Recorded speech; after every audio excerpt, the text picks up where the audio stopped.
Su to amateri iz Glogovice. Koprivnica se nalazi 25 km od Zaječara na putu za Negotin. Ima 1044 sta. Večeras će nam se iz Koprivnice predstaviti zdravičar Dragan Urošević, vokalni solista Slavoljub Stanković, grupa pevača i izvorni folklor.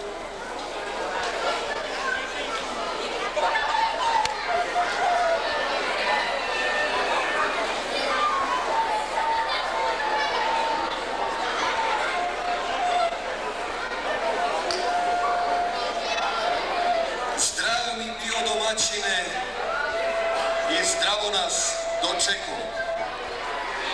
Dobro smo ti došli, u dobar dom smo ušli.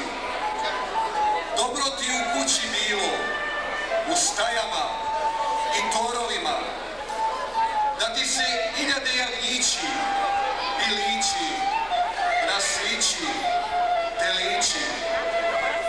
Ovce ti se izjagnile, sve ovčice svilorune, krave ti se istelile, sve volove vitoroge, kobile se ištrebile, sve konjiće putonoge.